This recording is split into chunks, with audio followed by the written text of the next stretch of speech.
you have been all over the country this year. You've made the first 2 races, and you're sitting second in points. Yeah. And today just could be a turning point.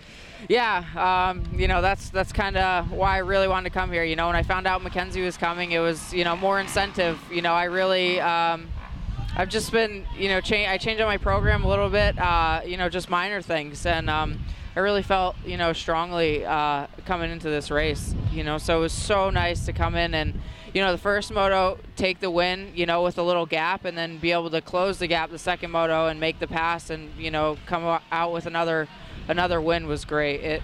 I needed it. I really needed it. Talking about that second moto, it was so exciting. You were down 7 seconds. You came back on third lap, set fast lap, caught up a little bit, and you got up to about 5 seconds behind her. Yeah. Then she sets a fast lap and pulls away from you a little bit, but only a second away. Yeah. Then the next time, you come back and take the fast lap again. So it was like everybody was raising the ante and like a great poker game. Yeah. It came out. Now, when you got over to what we call our West Coast sweeper, that long sweeper, you had been fast in that all day. Yeah. And it was funny because the first moto, what was it you said? You was like, I don't even remember what you said. Oh, I was everywhere inside that turn. Oh, yeah, no, that was the second moto, yeah. No, I was saying that everything but my bike was in the rut, like my feet were But you were so smooth through there. Yeah. And you were kicking butt in that turn. Thank you. Yeah, so I loved it. It was my favorite turn. You come up on 2 lappers, and it made the difference because you went from a 5-second gap. Yeah. Suddenly, you were 2 seconds behind. Yeah. And let's take it from there. I saw Mackenzie start to pull away from me, and you never want to see that. That's a confidence killer right there. I knew I just had to kind of calm myself down and start throwing down some nice laps, consistent laps. Make sure I was hitting my marks, and you never want anybody to go down, or you never want anything to happen. But lappers always play a role in a race. It's inevitable. So when I saw us come up on those lappers, I just wanted to use it to my advantage. I made sure I saw that she kind of got held up around him a little bit, and then I just wanted to make it my goal to get around him quick. And once we both got around him, I saw that I was reeling her in a little bit, and that white flag came out. I think like 2 laps after that, and it was time to put my head down, and I did the same thing in that turn. First moto was the outside pass.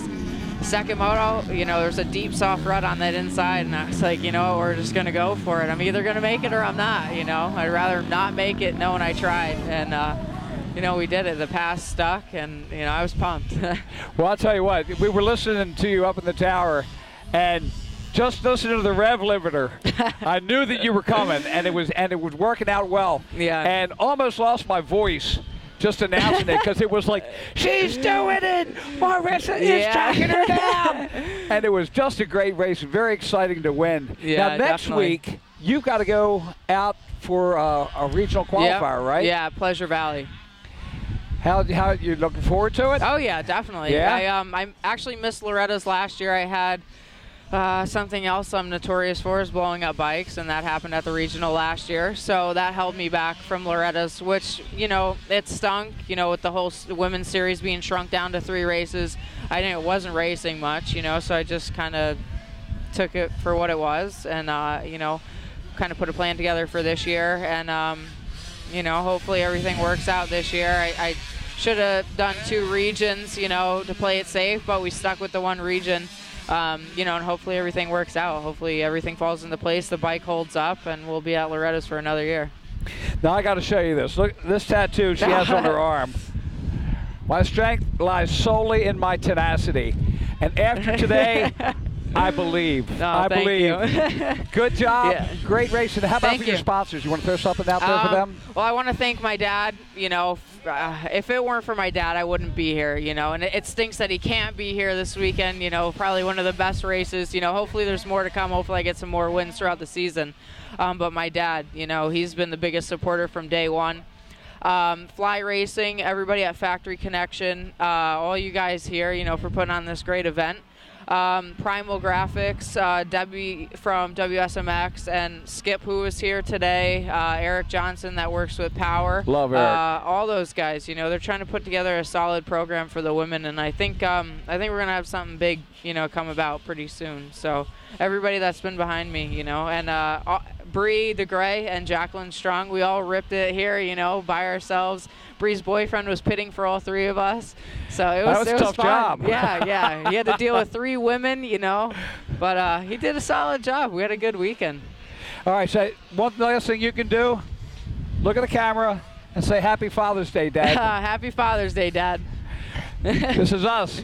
Yeah. At Blue Diamond. Lots of love for Dad. Take care.